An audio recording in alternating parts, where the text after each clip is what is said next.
So our priorities are to work with the community and do the community building work. The way we respond to and prevent hate-motivated bias-motivated hate is by doing community building, by working together with our community, resolving conflict through our mediation program. And we also have human relations program in school, partnership with school throughout Orange County. We also have our newest team, which is our training team in diversity, equity, and inclusion framework with different organizations throughout Orange County. Next slide, please.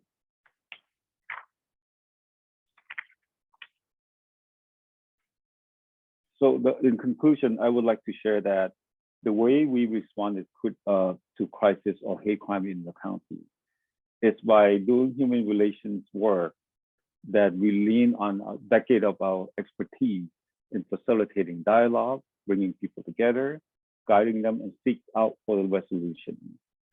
We partner over with 20 different cities throughout Orange County, support over 31 different schools. One our recent example would be honoring to work with Human Relations Committee throughout different cities in Orange County. So thank you so much for being with us today, and we hope you learned from us in this webinar. Thanks.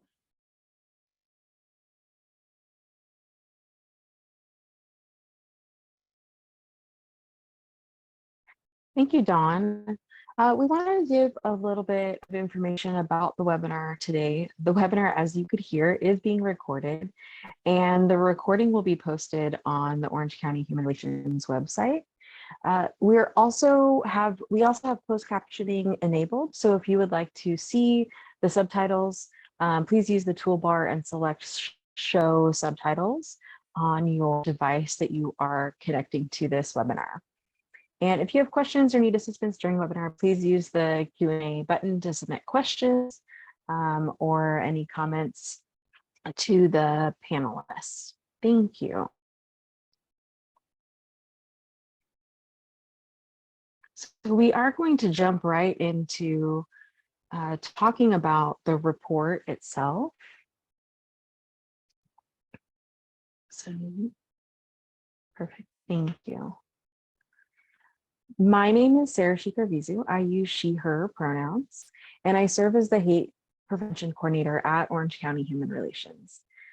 Thank you again for joining us for this webinar today. Today's agenda includes reviewing definitions of hate crime incidents, highlighting hate activity data from the 2021 report. We'll also be comparing 2021 to years past, making meaning of the hate activity in Orange County, providing some information about how and where to report hate incidents and hate crimes. And also we'll be sharing some recommendations going forward. We do want to provide a content warning because we will be showing pictures of some bias-motivated hate activity. And we'll also be describing what the pictures are during the webinar. So we wanted to make sure that everyone was aware of that content warning. Next slide.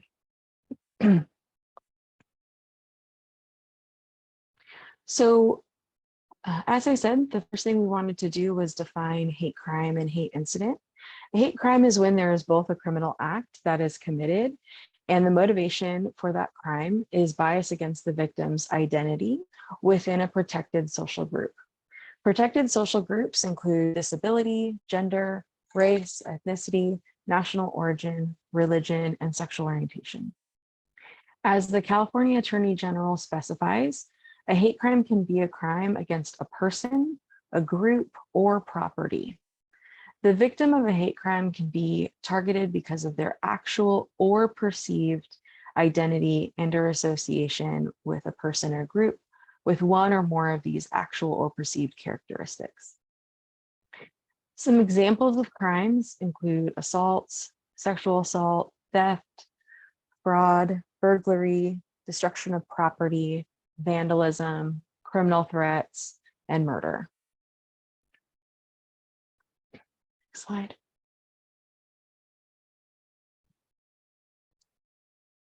Next slide. Thank you.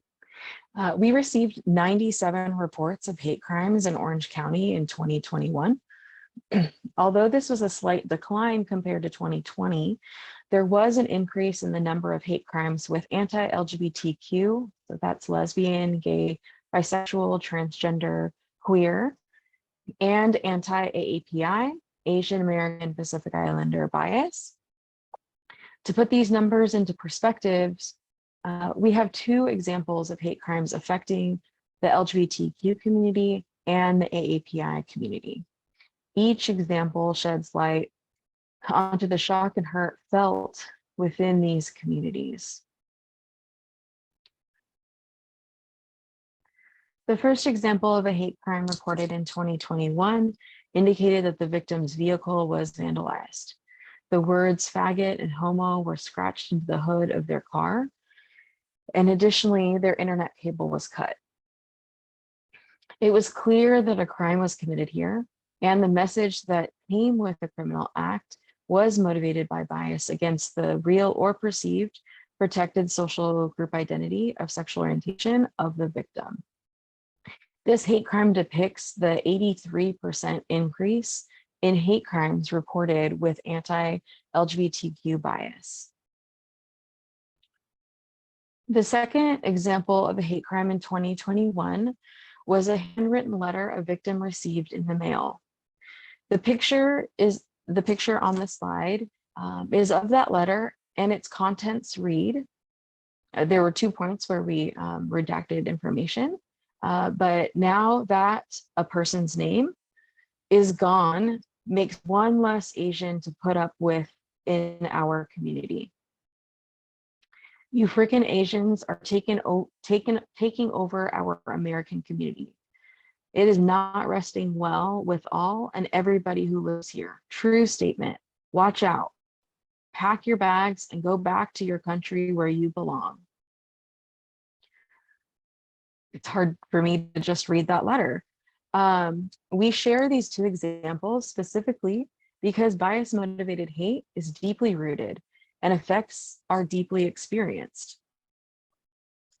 We make decisions daily about that either accept or challenge hate, let the roots of hate deepen and gain strength, or to uproot hate and ensure it does not have the ability to grow.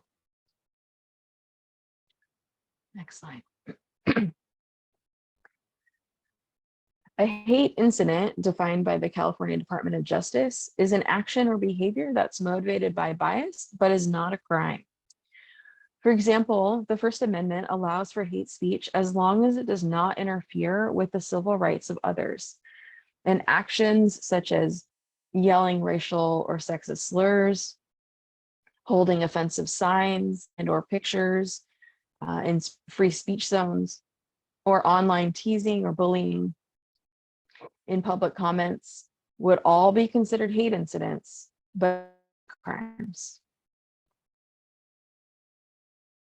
When we compare the two, both hate crimes and hate incidents have bias motivation against the victim's protected social group identity. The difference between the two is whether a crime is committed or not. When a crime is paired with bias motivation against the victim's protected social group, it is considered a hate crime. When bias motivation is behind hateful rhetoric or behavior, maybe including ridicule, harassment, bullying, intimidation, or the use of dehumanizing slurs, and no criminal act has been committed, this is a hate incident.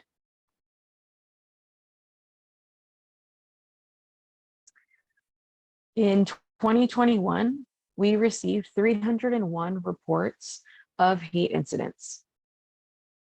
Orange County Human Relations reports of hate incidents directly from victims, law enforcement agencies, and local organizations. Like, excuse me, like in 2020, there was another significant increase in AAPI, anti-AAPI hate. This year, the anti-AAPI hate incidents rose by 164%.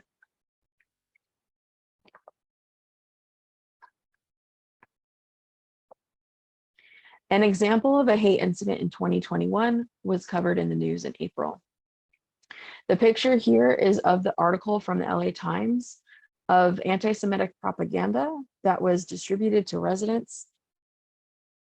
And the title of the article reads, "It's absolutely terrifying. OC residents receive a lot of KKK propaganda."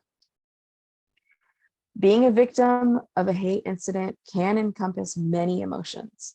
Terror, as was experienced here, fear, frustration, surprise, anxiety, and for some, the experience itself can be re-traumatizing.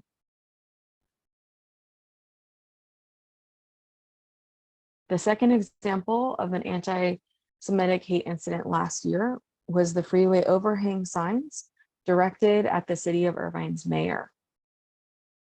The picture here on the slide is of that sign, and it reads, "Mayor Hans Mosque agrees. Symptoms: white replacement, communism, BLM, CRT, sodomy, LGBT, porno, debt, slavery, the virus." And then there are three acronyms of Jewish affiliated organizations: ADL, AIPAT, AJC, Jews. Much of the rhetoric on this overhang sign is considered anti-Semitic and congruent with anti-Semitic and white supremacist ideology. Although these were hate incidents that we shared and not crimes, the impact of the bias and hate still has a ripple effect on individuals harmed and on our community as a whole.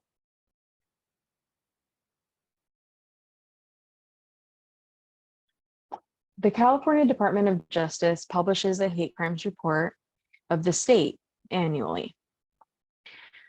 We compare our report data to this report to understand the climate of hate, as well as help identify gaps and trends. This report only published information about hate crimes that have occurred in the state, whereas ours reports both on hate crimes and hate incidents. According to this year's report, there were 1,763 occurrences of hate crimes in California in 2021. 66% of the hate crimes in California were motivated by race, ethnicity, and national origin bias. In Orange County, we had 398 reports of hate activity. That's the combination of hate crimes and hate incidents in 2021. The board of directors chairperson Doug Chafee mentioned in his welcome video that this report is from a collection of information and data, and it is. I would like to reiterate the thanks to our community partners, specifically Stop AAPI Hate, the ADL Orange County Long Beach region, and the LGBTQ Center OC, and law enforcement agencies for contributing data and or reports to be a part of this Orange County report.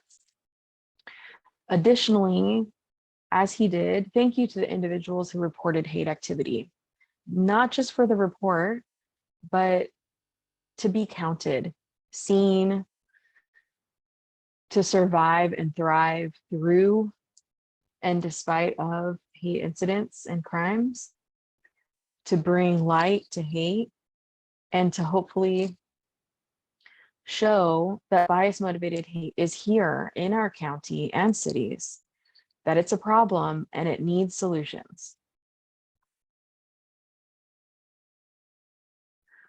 When we look back 5 years, there has been an increase in hate activity over time by 165%. In other words, hate activity has more than doubled over the past 5 years.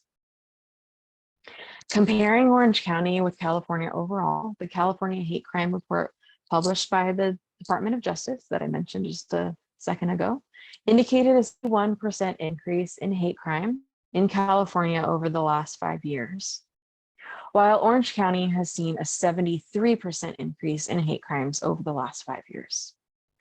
There has also been a continued increase in hate incidents. In 2021, there were over 3 times more hate incidents reported than in 2017. Specifically looking at hate crimes, the number of anti-LGBTQ hate crimes significantly increased, a jump of 2,100% compared to 2017. Hate crimes with race, ethnicity, or national origin bias motivation has more than doubled compared to years ago.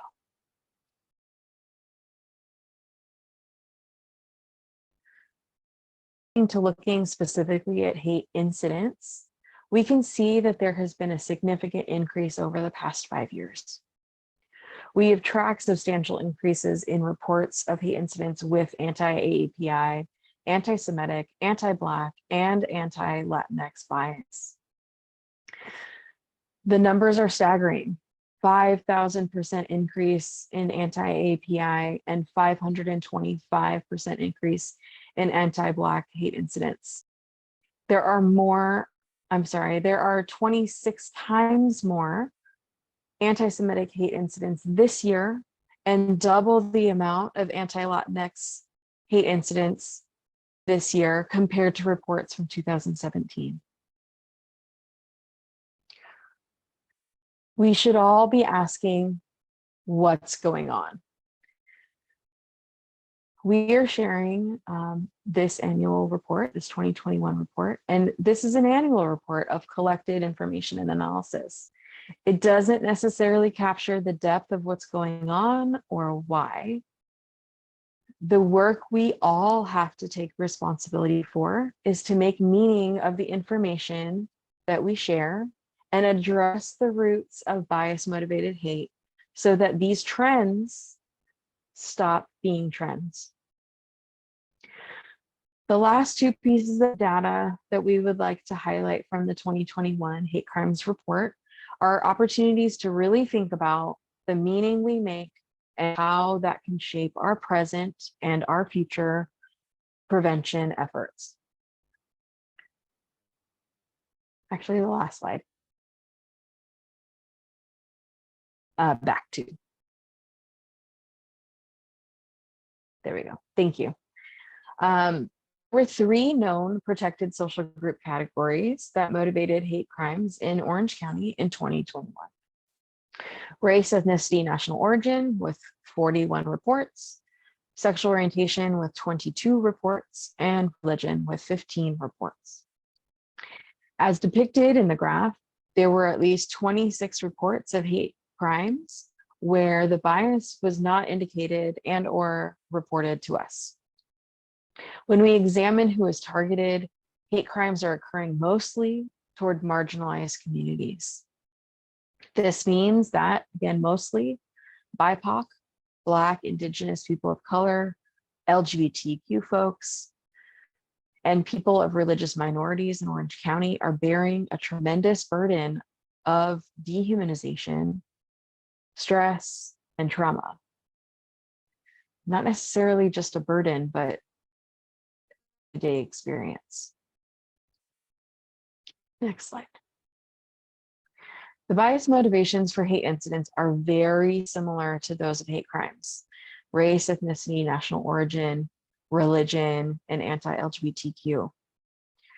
Most hate incidents, 65% specifically, came from a bias of race, ethnicity, and national origin.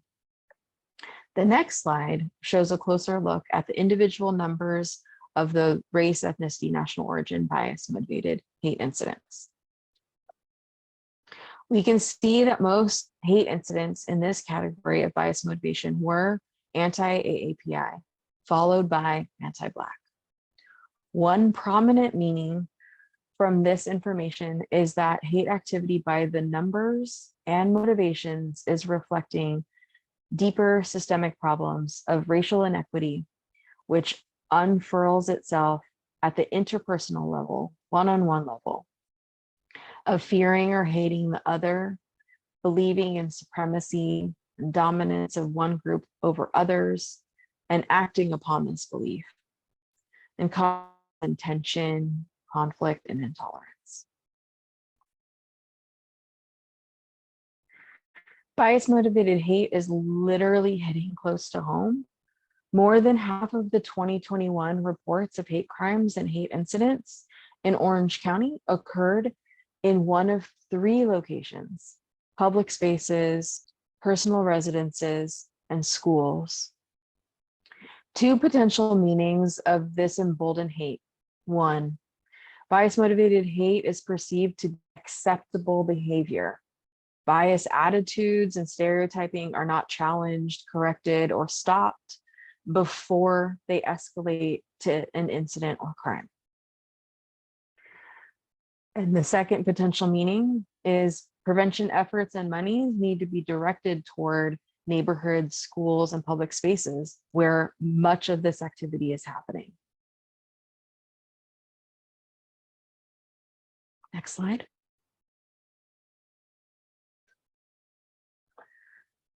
We want to take a moment to talk about underreporting. According to the US Justice Department National Crime Victim Survey, hate crimes and incidents potentially occur 24 to 28 times more often than reported. There are several reasons for underreporting. In relation to this hate crimes report, a source of underreporting stems from the voluntary nature of sharing data, information, and/or individual reports with us. Other reasons for underreporting: lack of learning altogether, because the experience of a hate incident or crime is traumatizing, and reporting reopens the wound of that trauma or fear that it will happen again, or retaliation will happen if it is reported. Orange County Human Relations hears and also talks about how bias and hate itself is often normalized. And this is a reason for underreporting. People in communities who are targeted often begin to believe that experiencing bias-motivated hate is the standard, the norm of living day to day, and therefore do not report such common occurrences. At the end of the webinar, we'll share recommendations based on this hate crimes report, and some of them address this concern, the normalization of hate. Underreporting can not knowing what happens after reporting. To shine light on what happens when a hate crime or incident is reported, we have a panel who will share from their own perspective and positionalities. We have Jennifer S. Wang, the co-chair of the Orange County Human Relations Commission and COO of Asian American Senior Citizen Service Center, moderating our expert panel. There are three experts on our panel today: Police Chief Michael Kent from the Irvine Police Department, Deputy District Attorney Billy Ha from the Hate Crimes Unit of the Orange County District Attorney's Office, and Amy Arambulo, the Community Programs Director from 211 OC. Please welcome our experts panel.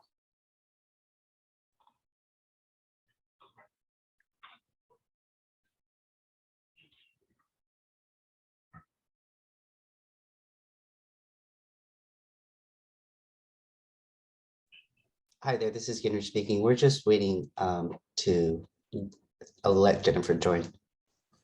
And here she is. Thank you.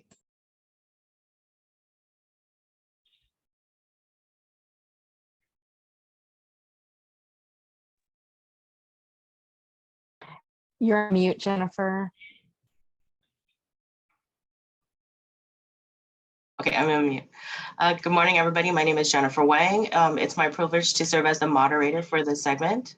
I'd like to welcome our expert panel, Chief Michael Kent, Deputy District Attorney Billy Ha, and Community Programs Director Amy Arumbula.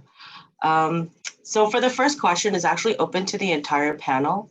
What happens when you or your office is informed of a hate crime or a hate incident? So I'll take the first shot at that. First of all, thank you so much for having me. I'm so excited to be a part of this and contribute to informing the community about hate crimes and incidences. So I work in the hate crimes unit of the Orange County District Attorney's Office. We have several prosecutors, investigators, and paralegals dedicated to the investigation and prosecution of hate crimes. So from our perspective, when a police agency like Irvine PD or any of the partnering agencies sends us an incident or a police report, it's upon us to look into that incident, review reports, sometimes send out further investigation. And once we believe we have enough evidence to prove the case beyond a reasonable doubt, we start the filing process through the courts. We file a case with the appropriate hate crime charges. A big part of what we do is also, we have a dedicated advocate that helps us with victims of hate crimes.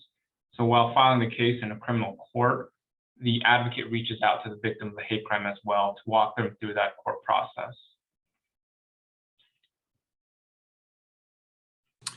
I'll go ahead and take it from here. So in regards to, first off, thank you, Jennifer, for the introduction, and Billy for your comments. But in regards to how a police department handles a hate crime or a hate incident, so I think a lot of it starts with the training that we provide our officers. It's really important that we provide training for them to be able to identify in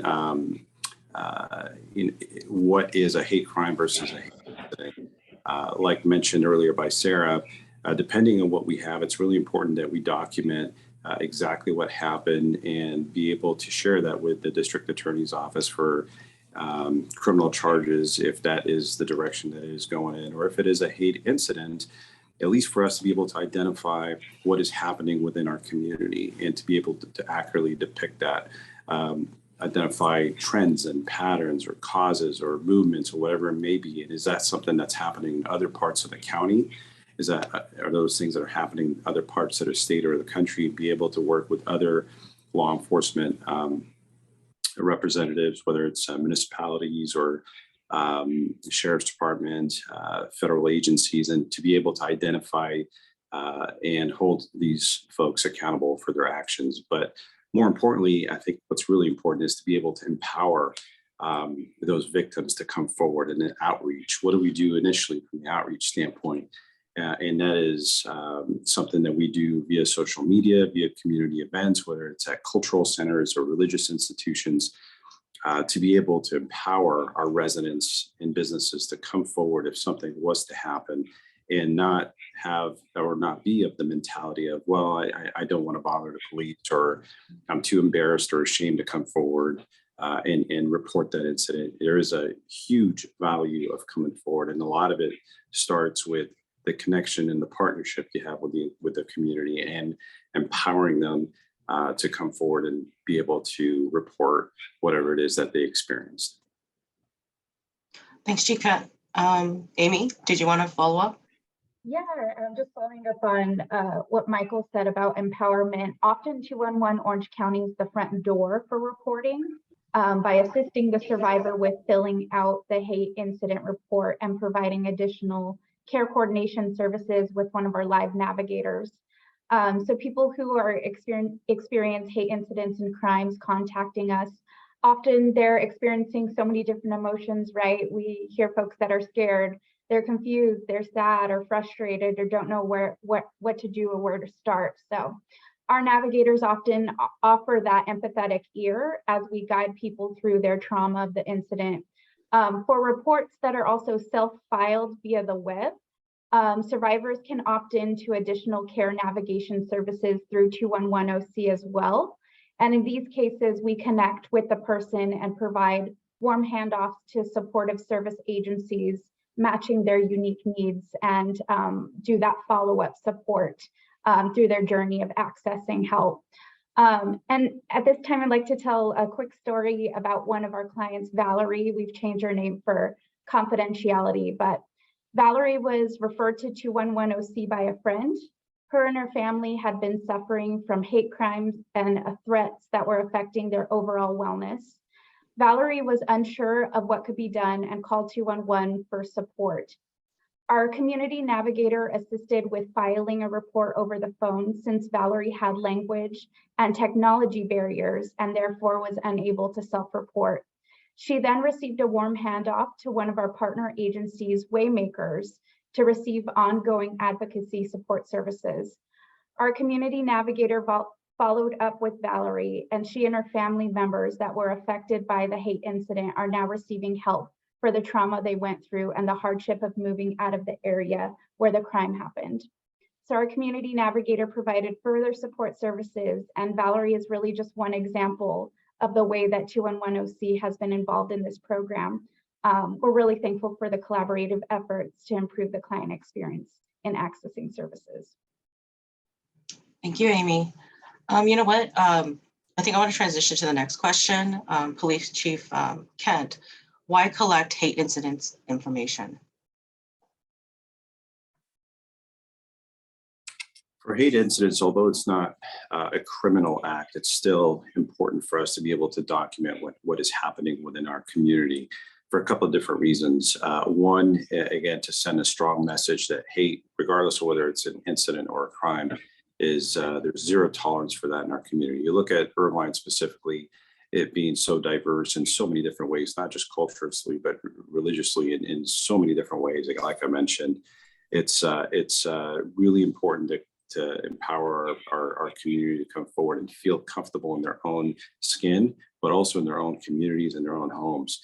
Not have to worry about going to a grocery store, or take a walk at night, or drop their kids off at school, or go to a park or whatever it is, and have to worry about if someone's going to react to them just based on the way they dress or the way they talk or look or who they're holding hands with or whatever it may be. And I think by having that empowerment aspect of it and empowering them to come forward to be able to report that, and knowing that the police department does take matters like that incident seriously, is very, very crucial and important for us. But more so to be able to document, like I mentioned earlier, patterns or groups or persons that are responsible, that are out there, if they're from our community or from other communities that are coming into our community to terrorize our residents and our businesses and our schools. We don't tolerate that here, and we do want to take action, and we do want to draw a strong line in the sand as far as what is protected under First Amendment speech and what is not. You look at some of the recent incidents that have happened. I know Sarah mentioned one of them that did occur in Irvine. Of course, a lot of that is protected under First Amendment speech, but we still document it. It's very easy for us to just kind of bypass it. It's like, well, it's protected speech. It is what it is. No, it's not. It is what it is. Who was impacted as a result of that manner? Several different communities. And it's really important for us not to only document what happened, but also have the outreach, reach out to those communities that were identified, that were called out, and let them know that we are investigating, that we are connected, and that we are here to offer support and services and resources, whether it's from 211OC or other available resources that we are connected with. We want our community to be safe. One of the statistics that Sarah talked about was 398 incidents in criminal, both hate crime and hate incidents that occurred within Orange County over the course of 2021. I still think that is underreported. I think it's significantly underreported. And again, you think about the number of residents we have in the county. We have a little over 3 million people. And just to have about 400 incidents reported, I truly believe that is an underreporting. And it's on us in platforms like this and any other platform that we have to be able to use our positions to empower our residents to come forward and to report and accurately depict what is happening in our community, but not only accurately depict, but take action on preventing that from happening any further. Thank you. You know what? I want to throw a question out there. Any one of you guys can answer, but I think Chief Kent, it's the audience that's kind of asking. What do you do when a police officer is perhaps part of the hate crime against you? Well, we have layers in place as far as, I think your question is if the officer's the person that's perpetrating. That's the audience question. Yeah. Okay.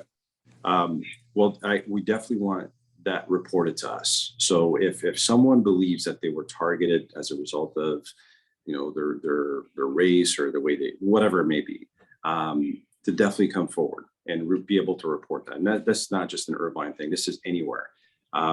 There's absolutely zero tolerance in any type of hate directed to our community from any member of law enforcement. So we do want them to come forward. We do want them to report the incident. And every law enforcement agency, including us, obviously, has different layers in place. Office of Professional Standards, Internal Affairs, they call it different things, but it does the same thing. We review the incidents. Majority of the law enforcement agencies in Orange County do have body-worn cameras. So every interaction with a member of the public is recorded. And if it's not a body-worn camera, it might be a car camera that's available, or an audio recording system that's on an officer that also captures that interaction. You might not have video, but at least you have audio of what happened. So we are able to review those, and based on what our findings, we take appropriate action. It could be anything from a counseling session all the way up to termination. Again, depending on what is brought forward, what happened, and the investigation that is done. And sometimes these investigations go beyond the scope of just us doing an internal investigation. Depending on what happens, you might have the Orange County District Attorney's Office involved for potential criminal charges against the officer if it rises to that level. But again, yes, absolutely. If you do feel that you were targeted for any way, shape, or form, or you were disrespected or mistreated by a member of law enforcement, absolutely 100% report that to that organization. Thanks, Chief Kent. So our next question, I think it's going to be directed at the DA's office. So this is actually from the audience, and the audience is asking, does the hate crime advocate at the DA's office provide other state resources that might be available, such as financial, medical, housing resources? Yeah, that's an excellent question. We partner with Waymakers here, and the advocates themselves, after reaching out to the victims of hate crimes, not only do they actually walk them through the process and explain them their Marsy's Law rights under the California Constitution, but they also provide resources, whether they're seeking counseling, some sort of financial restitution of sorts. So they do have those links and partnerships with other agencies to provide victims of hate crimes with that information, parallel to the district attorney's office prosecuting these hate crimes. So they serve a dual function in that sense. They are the conduit to our office, informing the victim of the rights, where the case is, any input they'd like the judge or the court or the DA to consider. And on the other side, assisting the victims of hate crimes themselves with trying to obtain the resources they need to make themselves feel whole from these very tragic incidences.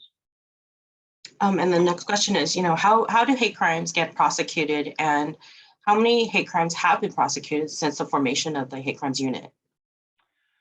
The latter question, I don't have the exact statistics in front of me, but I can tell you that how hate crimes get prosecuted is the police agency, as Chief Kent has eloquently stated, does their investigation. They themselves have trained officers that recognize hate crimes. They send those reports directly to our hate crimes unit, where our attorneys and investigators look at it. And once we believe that there needs to be either follow-up investigation, we send that back out. Or if we believe there's sufficient evidence to file criminal charges to prove beyond a reasonable doubt, we will file that with the court system and work with the local law enforcement agency that brought us the case. From then on, the pathway through the court, the judicial system, is the same as any other criminal case. For felonies, it goes through arraignment, a preliminary hearing, there's pretrial statuses, and at the end of that is possibly trial and all the way through sentencing, where the victim is given the opportunity to give their impact statement under Marsy's Law. That's all to say that we in our unit, we handle these vertically. What that means is we handle them from filing all the way through sentencing. And then actually one more question for you. How many more of these crimes have been prosecuted now compared to before the unit was formed? I know you can't talk about the number. I think perhaps this person's asking about the impact since the unit has been formed. Yeah, I think it's been already said that there has been an increase. So our DA created this unit because of this increase and the threat to our community, which coincided with the pandemic, the rise of crimes against the AAPI community, those of a different sexual orientation and religion. So we have seen an increase, but to combat that, we have allocated more resources, more attorneys to this scourge in our county. So that includes training local or every entry-level district attorney that comes into our office to recognize these hate crimes so they don't fall through the cracks. That includes training law enforcement agencies and patrol officers to recognize hate incidences and how to send that to our unit. So yeah, we have had a concerted effort with both the law enforcement agency, the community, in creating this joint effort in prosecuting these crimes. Thank you, Deputy DA Ha. So our next question actually is for Amy, if you're ready. How do victims receive support? Sure. So there's several ways that folks can receive support, and I believe we have a slide coming up as well, so don't worry about writing everything down, but they can self-file online and have the option to select a community navigator to follow up at hatecrime.211oc.org. They can also immediately receive support through our 24/7 contact center by dialing 211, and option 6 will direct them to the correct team. They can also email us at ochateactivity@211oc.org to receive live support, as well as through text message. Text OC Hate Activity to 898-211. So our community navigators will connect with the person who would like to file the hate incident or talk through their options within 1 to 24 hours. We provide the care coordination, resources, and direct connection to our partner agencies through Get Help OC, a community information exchange. In addition to the connection, our community navigators provide follow-up support to ensure that the appropriate connections and warm handoffs are made, and if additional resources are needed. So it doesn't have to be specifically related to the hate crime. We also provide connections to any other types of supportive services like mental wellness, income support, and other types of services. Thank you, Amy. And we're gonna end with this one last question. It's open to the panel again. Where do we go from here? I'll take the first crack at that. I think where we go from here is, one, what we're doing here today is really engaging in all partners from the community and providing that information. That includes engaging with local law enforcement, local community groups, Orange County Human Relations. What I always tell people is that it takes a village to prosecute these cases, because the reporting of these crimes are so important.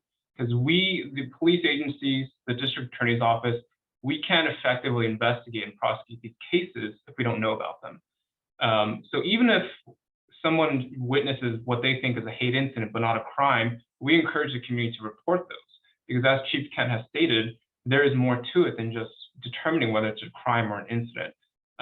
So the bottom line is, it really does take a village for us to combat this in our county, in the state, in this country, and really going out there and giving the knowledge of what's going on, how hate crimes negatively affect the community, and continuing to vigorously investigate and prosecute these cases. I'll add a little bit more to that, just to echo what Billy just said.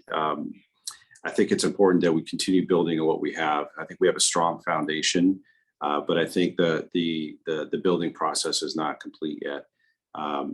And I think a lot of it starts with education. And again, I know I've said the word empowerment so much, but it is such a significant word, because so many victims that I've at least been part of as far as investigations, the more commonality of what you hear from them is like, well, I was too embarrassed, or I didn't know what to do, or I didn't know who to call, or I didn't know if this is worth bothering anybody with it. And it's not that. It's again, educating them to recognize the importance and the significance of coming forward and having that that peace of mind of reaching out for help, whether it's a police department, whether it's 211 OC, whether it's the DA's office or any other group that's out there that is specifically connected with battling hate out in our communities.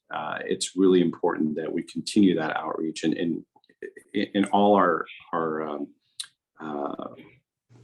all the different aspects that are out there in our capacities and what we hold, whether you're a commissioner or as part of a board or a district attorney office member or a police officer or whatever it may be, a victim advocate. The constant education and the conversations is truly powerful. And I think you talk about the numbers from 2017 to 2021. And I noticed one of the questions is, well, do we have more hate because more is being reported? I think hate's always been there. Now, of course, there's a lot of different things that have happened in our community and across the country that have probably increased the number of hate incidents that are out there and hate crime. But that's why I think it's even more important now that we continue building on this momentum that we have and continue empowering our residents to come forward, not only for the peace of mind that someone's listening to me and something is being done, but more to provide that safety component that they're safe in their communities, they're safe in their homes, especially with their families. And just echoing Michael's comments with the education and empowerment to the community, I also think it's about involving more of our first responders, trusted community-based organizations that have that safety and that trust built with our community members so that they're trained and educated and empowered to help folks that are coming to them with the incidents and crimes so that we're able to get more folks that are experiencing these incidences to get reports out there. We can see those trends and really have a handle on what's going on in the community. So just echoing the education and empowerment to report. Well, I'd like to thank you all, thank our panelists for joining us this morning. And I'd also like to add my 2 cents on, where can we go from here? And I have to just echo what many of you guys have mentioned is to continue the connection that we have, to build that network, to build that trust in the community. I mean, I'm coming from 2 lenses this morning. One as the vice chair, in which I am 100% confident that our commissioners are behind us, they're steadfast in their commitment to this mission. I didn't get a mention, but Chief Kent, he is one of our commissioners. And every time we meet, I just learn something new from him. And I think this is about being open to each other's opinions, being open to each other's experiences, because that's really how we're gonna learn and move forward. And another lens that I actually come with is definitely from the community lens, as a community leader, but also a community member. Just from a few months ago, there was that shooting at that Taiwanese church. And as a Taiwanese American, as a Chinese American, that hit me hard because those were our seniors. Those are the families that I see day in, day out. And at that moment, because it was so close, you hear all the time, sometimes when you get too close, you don't really know what to do. And at that time, I had to separate myself to figure out what's best for the community. How do I outreach them? What do I do on that Sunday? What do I do on that Monday, the next day? So I just have to thank every single one of you panelists for what you do, because you guys are all at different levels, but the impact that you make, it has to be made together. And I cannot emphasize that enough, that how we move forward, what we need to do is just to try to stick together and just try to figure it out. It's possible. And I have hope when I look at this panel. And I want to thank everybody here again. And I'd like to introduce our next segment. Actually, it will be with Jesus Palapa, who will review how to report hate crimes and incidents. Thank you.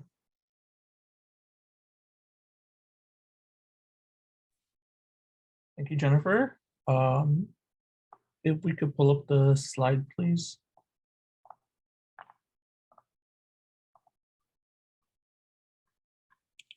Thank you. So my name is Jesus Palapa. I'm a Senior Human Relations Specialist at OCHR.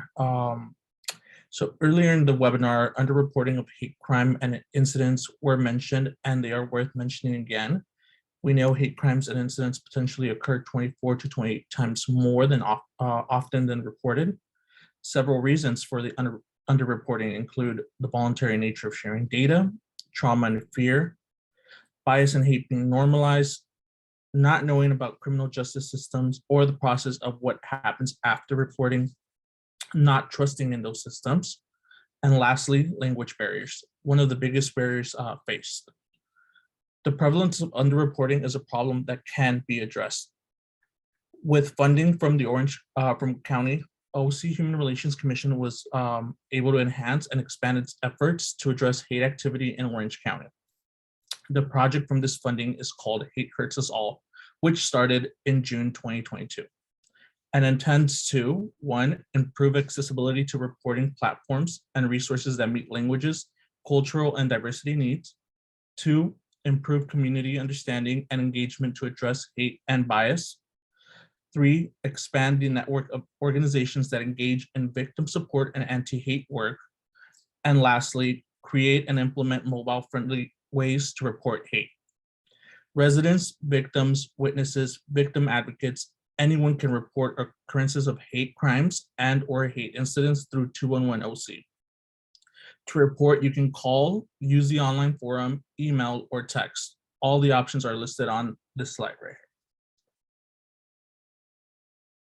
And the question now is, who will be there to support victims? Amy did mention a little bit about this during the panel. The new updated reporting system with 211 opens up for the larger community to access and report on their own.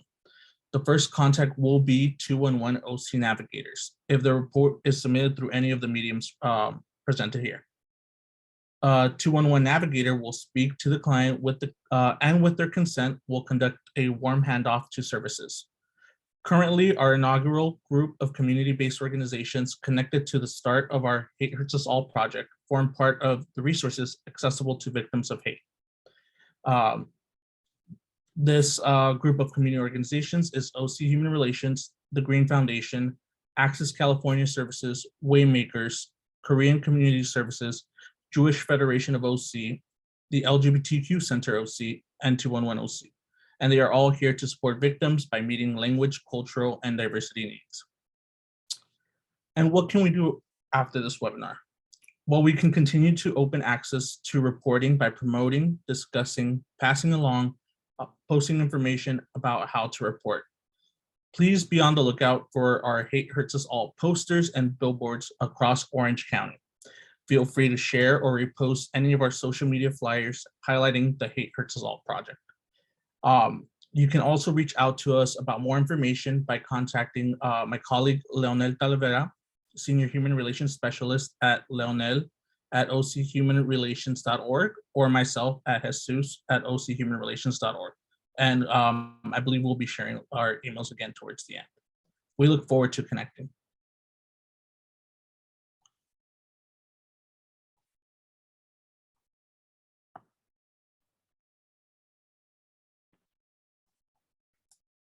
Thank you, Jesus, for that. We want to move into recommendations. So these are the recommendations that it came from the trend and analysis of our 2021 hate crime activities and report. So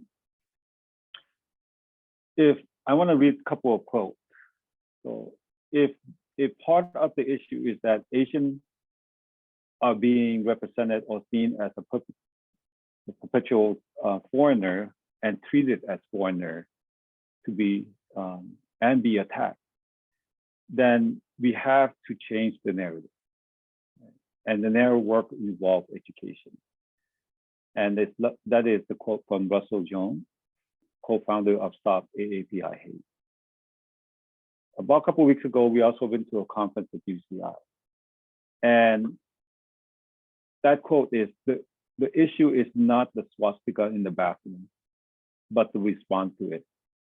And that's Dr. Eric Lungwit at the Driving Out the Darkness Summit 2022. As I speak about this and hear our panelists or even our story and hear what Sarah read earlier, the description of hate incidents or hate crime in particular toward our Asian American community or Asian community, as you could hear in my voice. I wholeheartedly agree that we got to change the narrative about bias motivated hate. We have to focus on our community safety and security. Hopefully, we could also allocate and acquire permanent funding for hate prevention, because all these work matter.